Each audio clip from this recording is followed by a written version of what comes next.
Well, good Sunday morning, friends. Mark Holmes here with my buddy Cowboy Joe Boo, as well as Joe Bear in the house. And as always, I want to say thank you all for watching, commenting, subscribing, and being part of the Joe Boo Sports Report. Without you guys, as well as you ladies, you know that this literally does not work. So let's get open for business here and let's wake up the football gods. Good morning, good guys up there.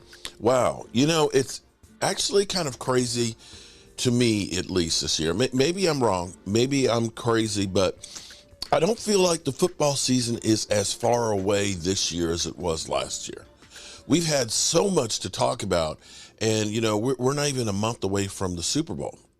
We're only a couple of weeks away from it, but it feels like we are knee-deep in football, and maybe it's because, we have so much that's going on this offseason, between Mike McCarthy calling plays and Kellen Moore being let go. Then, of course, there's the Michael Irvin situation, which is, definitely bears watching. We wonder, is there a change in philosophy, with Jerry Jones and Stephen Jones? Are they going to be players in free agency, which literally starts in about 2 weeks, 2 weeks and a couple of days? What are the Cowboys going to do with Dak Prescott's contract and so on? So it just feels like the void, that there is no void, that there is just tons and tons of stuff to talk about. But that still doesn't stop that 90% bullshit, 90% bullshit that you get. And the thing that's crazy, football is hard. Football is dangerous. And we forget about these things. When you look at somebody like Byron Jones, who, is contemplating after 8 years of being in football, retiring because he literally can't walk right now or jump because of a ruptured Achilles tendon 2 years ago that was worked on and they thought was fixed and still tore again.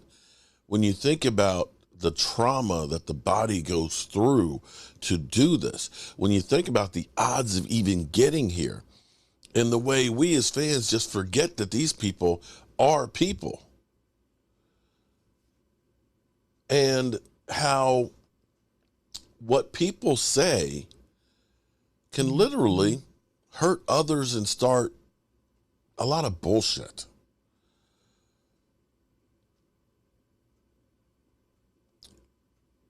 How literally one article can end up making a whole freight train of misinformation go. And here's where it's kind of crazy to me, because if you actually think about the whole idea, it's kind of stupid.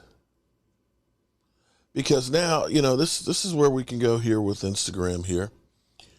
Dallas Cowboys report Cowboys Dak Prescott may be put on notice that he has one more season to step up or he'll be gone.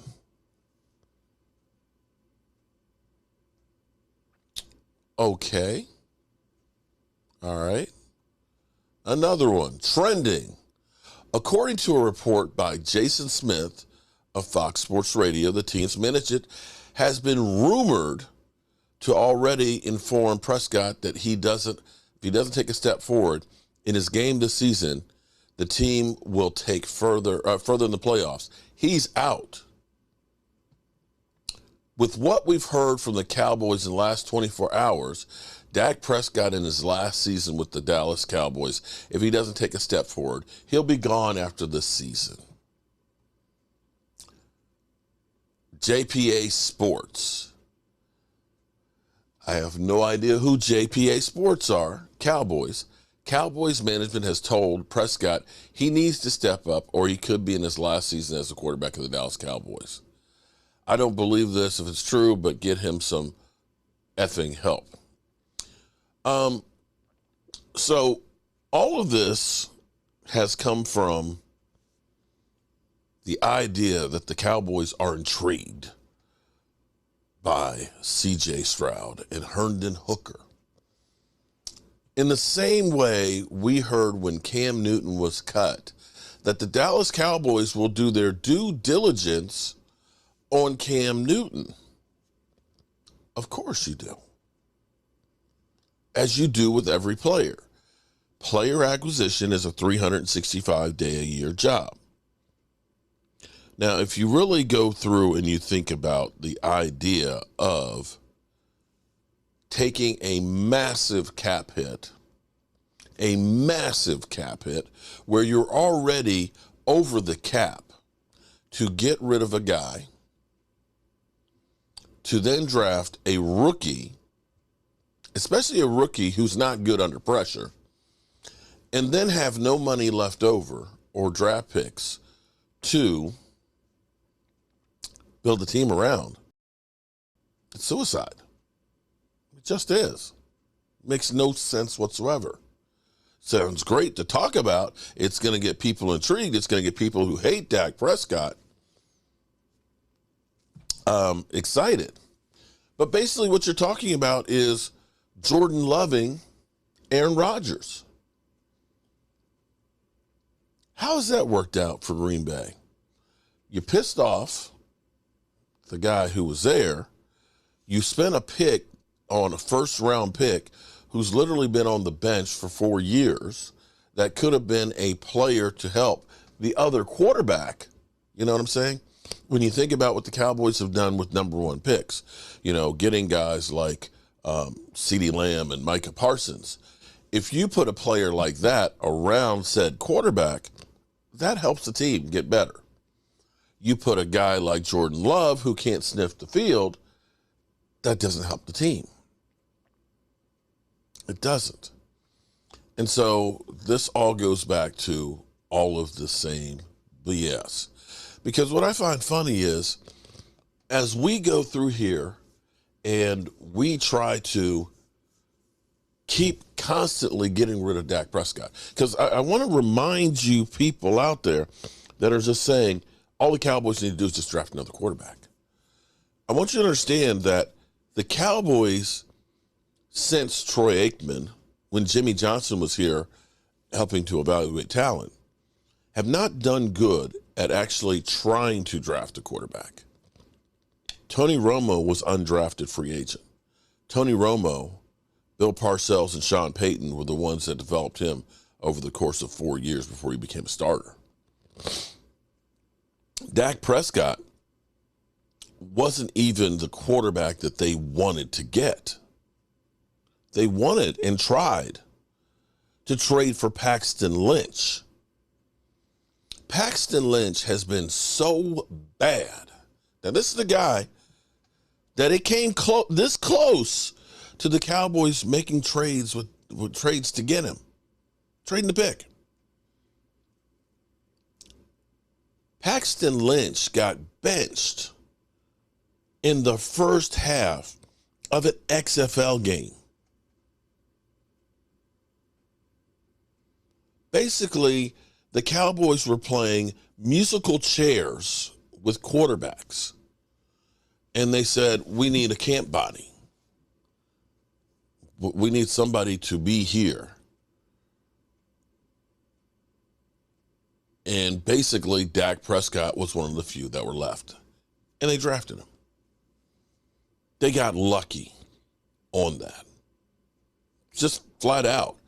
And I still believe the circumstances of how Dak Prescott actually got out on the field, with Tony Romo getting hurt in the middle of training camp, and Kellen Moore breaking his foot even earlier, gave him the reps to actually be able to start a game along with Zeke Elliott running well.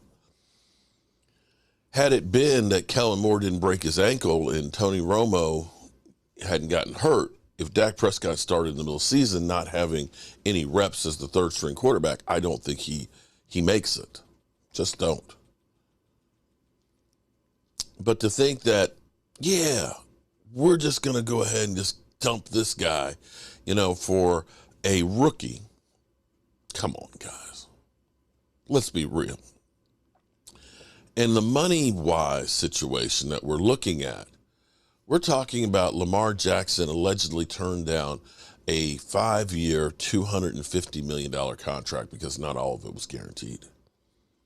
We're listening to Daniel Jones looking for $45 million.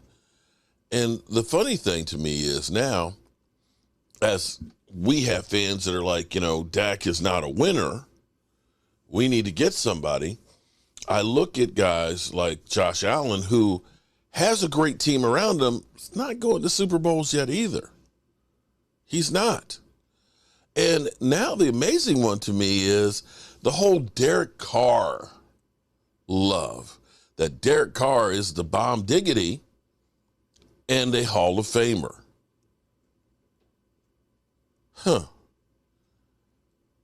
What has Derek Carr done?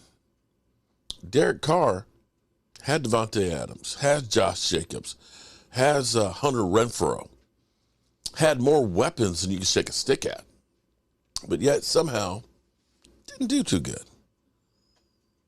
Let's listen into Rich about can Derek Carr handle the scrutiny of being a quarterback in New York? New York City. I mean, look, I've interviewed him a couple of times. Last time I spoke with him was on that Zoom pre-broadcast call prior to the Christmas Eve night game between the Raiders and the Steelers. I mean, this guy's dealt with a lot in his career. A lot. Nothing beats the scrutiny of a Northeast sports team, Philadelphia, in that Amtrak corridor, Philadelphia, New York, and Boston.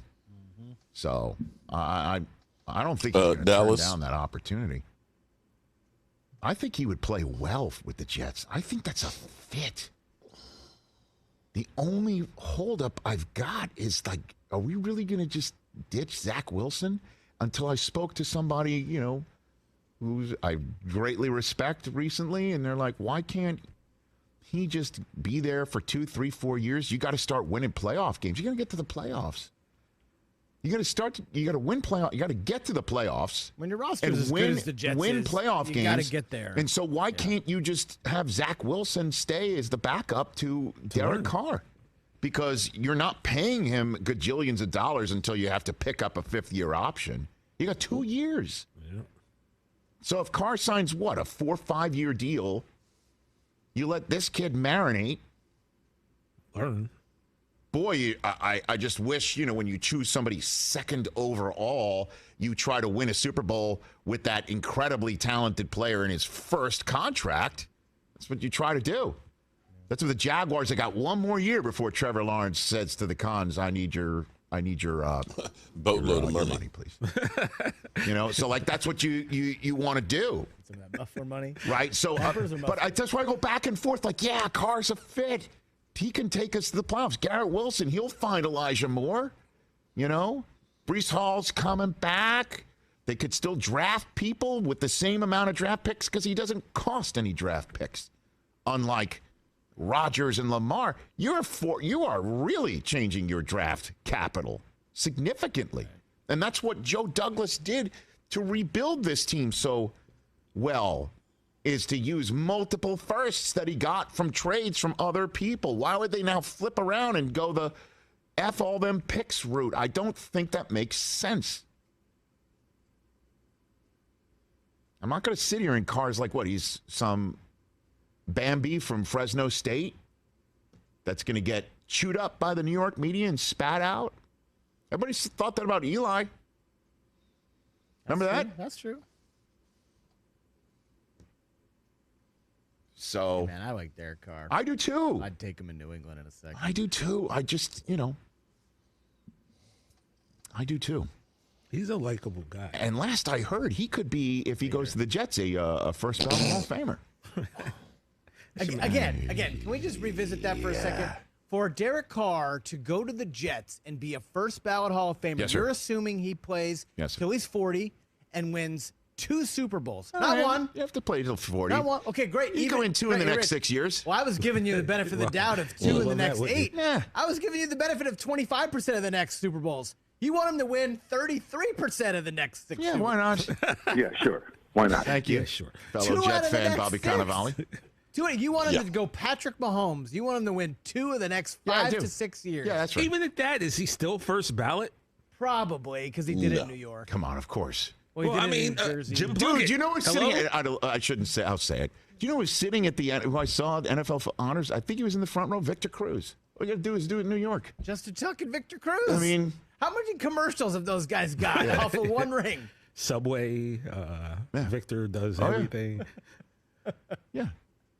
He was at the front row of honors. So while we're having this conversation on February 23rd, yeah, I won 33 of the next 6 Super Bowls, 33%. I bet you would. Derek Carr. Hey, Stafford wins one more year in Los Angeles. Isn't he a first ballot Hall of Famer? Okay. Now, Carr doesn't currently have all the yards racked up like Stafford has, but he hasn't been in the league as long as Stafford has either. Younger. Derek Carr's played 9 years. Younger than Stafford. All right. More Pro Bowls than Matt. Matt's made 1. Good chat, everybody. Jets are going to win 2 of the next 6 Super Bowls. Yeah, good luck with that. I like those Jets. Catch the Rich Eisen Show every single day. Good luck with that. Now, my point being about Derek Carr, and no disrespect to Derek Carr, but the thing is Derek Carr now all of a sudden is the greatest thing ever. And mind you, he had more help than you could shake a stick at with the Raiders, had an offensive-minded head coach, and Josh McDaniels, who's been an offensive coordinator on multiple Super Bowl winning teams. And he got benched and left on the roadside. But revisionist history says that guy can be a first ballot Hall of Famer. Yeah, it is the 10% rule going on right now, everybody. I hope everybody has a great day. We'll have our Sunday afternoon live stream Zoom call at 5 o'clock. If you are a channel member, you are welcome to join into the conversation. The link will be in the community tab, and I hope to see everybody then. In the meantime, any news that comes out, we'll be bringing it to you right here. I'm Mark Holmes, and I appreciate you. Mark Holmes here, and as always, I want to thank you all for watching, commenting, subscribing, and being part of the Joe Boo Sports Report.